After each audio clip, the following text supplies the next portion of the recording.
Vous venez pour tout savoir sur les actus récentes de la 3090? Eh bien, il me semble que vous êtes au bon endroit. Parce qu'ici, on pratique les tech news. Comme vous avez pu le remarquer, on parle depuis assez longtemps de la 3090 de chez Nvidia, qui sera bien sûr le flagship de cette marque. Et nous avons récupéré pas mal d'informations à ce sujet-là qui peuvent vous intéresser si vous avez bien sûr le budget pour acheter ça et surtout l'envie. On va commencer par parler de la taille de la carte qui est plutôt massive. It's a chunky boy, it's a chunky boy. Car on va être face à une carte qui est à la fois très longue et très large. Des tailles qui ne sont pour l'instant jamais vues chez Nvidia. En tout cas pas dans la sphère consumer gamer. Donc attention à vos boîtiers moyen tour qui sont peut-être un petit peu petits et même vos builds ITX, la 3090 ne rentrera pas dedans. Après c'est une carte quand même qui va prendre pratiquement 400 watts de puissance, donc dans un boîtier mini ITX, ça va être particulièrement dur à refroidir tout ça.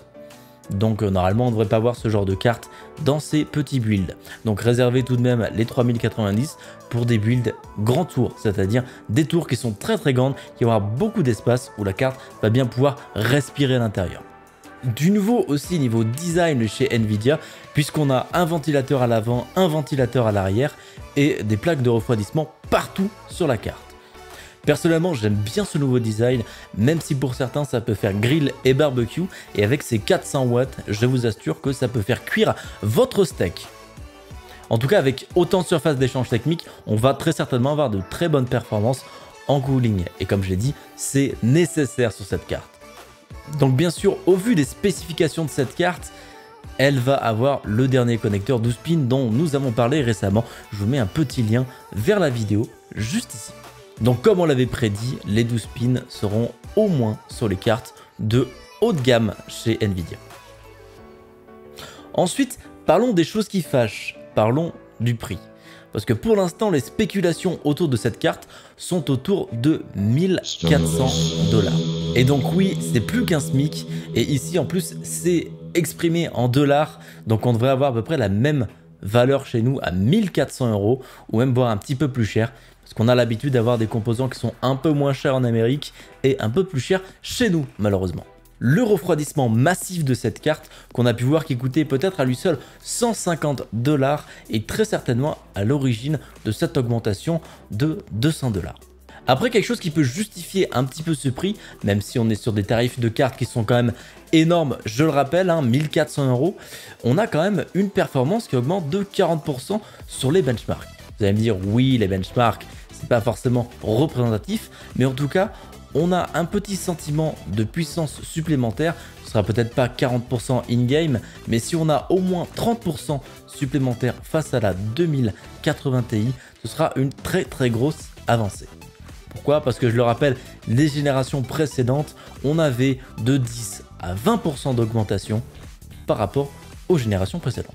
Donc on est sur quelque chose ici qui n'est pas déconnant, même si ça reste très cher, même trop cher. Mais ces informations sont à prendre un petit peu avec des pincettes. Pourquoi? Parce que Nvidia est connu pour changer les prix de ses cartes graphiques juste avant le release. C'est-à-dire, on va avoir l'événement le 1er septembre de la part de Nvidia où ils vont présenter leurs cartes de haut de gamme. Eh bien, il est très probable que ces chiffres que nous avons là, ces rumeurs, soient tout à fait démentis par Nvidia, qui proposera un prix différent de ça. Ils s'en amusent, c'est la gimmick depuis quelques années, quelques sorties, et donc on n'est jamais sûr de ça, mais en tout cas, on sera à un prix qui est aux alentours de 1400 €, entre 1200 et peut-être 1600, ce que je n'espère pas du tout.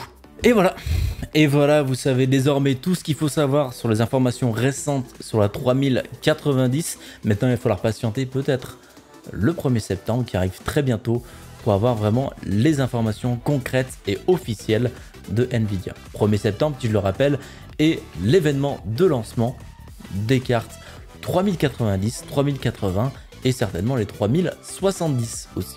Si vous n'en avez pas eu assez, il existe un Twitter, un Twitch et un Discord où on parle de nouvelles technologies et d'hardware PC, et notamment de montage de petites configurations.